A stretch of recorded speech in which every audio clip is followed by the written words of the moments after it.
আজ থেকে হুগলির পুইনানে শুরু হলো বিশ্ব ইজতেমা। প্রায় ৩০ লক্ষের কাছাকাছি ইসলাম ধর্মাবলম্বী মানুষ হাজির হয়েছেন ইজতেমাগাহে। আজ সেখানে যান রাজ্য মাইনরিটি কমিশনের চেয়ারম্যান আহমেদ হাসান ইমরান। তিনি বলেন, ইসলাম শান্তির ধর্ম।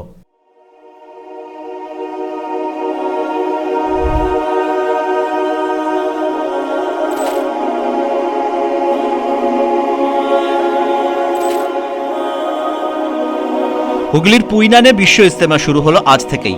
লাখো লাখো মানুষ বেশ কয়েকদিন ধরেই আসছেন ইজতেমাগাহে। আজ রাতে হুগলি পুলিশ জানিয়েছে ৩০ লক্ষের কাছাকাছি মুসল্লি হাজির হয়েছেন বিশ্ব ইজতেমায়। ৬০ বর্গ কিলোমিটার জুড়ে এবারের বিশ্ব ইজতেমাগাহ তৈরি হয়েছে। ৪টি পঞ্চায়েতের হিন্দু মুসলিম উভয় সম্প্রদায়ের কৃষক জমি দিয়েছেন বিশ্ব ইজতেমার জন্য। রাজ্য সরকার সব ধরনের সাহায্যের হাত বাড়িয়েছে। আজ বিশ্ব ইজতেমাগাহে যান রাজ্য মাইনরিটি কমিশনের চেয়ারম্যান আহমেদ হাসান ইমরান। তিনি বলেন, আমি আগেও এসেছি। সুশৃঙ্খলভাবেই এই বিশ্ব ইজতেমা হচ্ছে। তবলিগি জামাতের কর্তাদের আমি অভিনন্দন জানাচ্ছি। মুসল্লিদের যাতে কোনো সমস্যা না হয় সেজন্য সব ধরনের ব্যবস্থা রাখা হয়েছে। ২-৩বার আমি ঘুরে গেছি এখানে যে কী ধরনের প্রস্তুতি হচ্ছে। আমাদের সঙ্গে ছিলেন সেলিম সাহেব, ডিএম সাহেব, এসপি সাহেব। তো আমরা দেখেছি যে একটা মিটিং হয়েছিল নবান্নে, সেখানে মমতাদির ইয়েতে তত্ত্বাবধানে সেই মিটিংটা হয়। পুলিশ অফিসার, অ্যাডমিনিস্ট্রেটিভ অফিসার সব ছিলেন, মুসলিম সমাজের রিপ্রেজেন্টেটিভ ছিলেন। তো সবথেকে বড় কথা, দিদি চেয়েছেন যে এটা ভালো করে হোক। এটা কোনো পলিটিক্যাল নয়, কেমন, কিন্তু তবুও তিনি বাংলার মুখ্যমন্ত্রী হিসাবে তিনি চেয়েছেন যেন কোনো অসুবিধা না হয়, কারো কোনো দুর্ঘটনা না ঘটে।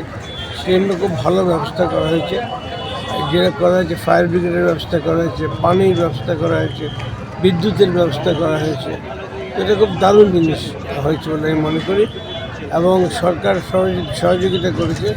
সাধারণত তবলিগ জামাত কারো সহযোগিতা নেয় না, নিজেরাই করে। কিন্তু এক্ষেত্রে কিন্তু মমতাদি বলেছেন আমরা সবার জন্য করি, আপনাদের জন্য করি। তাই দেখতে পাচ্ছেন যে খুব সুশৃঙ্খলভাবে সব কিছু চলছে। পর্যাপ্ত অ্যাম্বুলেন্স রেখেছে সরকার। পানীয় জলেরও সমস্যা নেই। তবলিগি জামাতের স্বেচ্ছাসেবকরা সাহায্যের হাত বাড়িয়েছেন।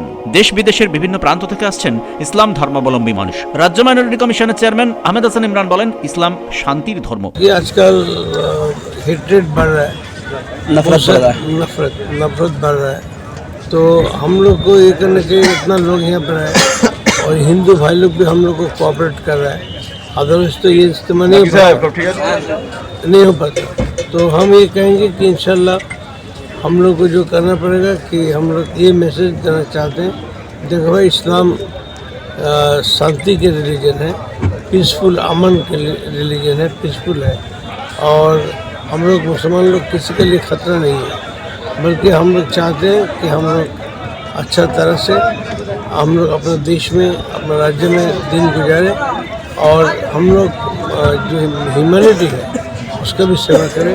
हम लोग का भी कंट्रीब्यूशन रहे भारत के लिए, वेस्ट बंगाल के लिए और पूरा ह्यूमैनिटी जो है उसके लिए। 5 জানুয়ারি ফজরের নামাজের পর আখেরি মোনাজাত হবে। 32 বছর পর বিশ্ব ইজতেমা হচ্ছে হুগলির দাঁতপুরের পুইনানে। খালিদুর রহিমের রিপোর্ট, পূবের কলম ডিজিটাল।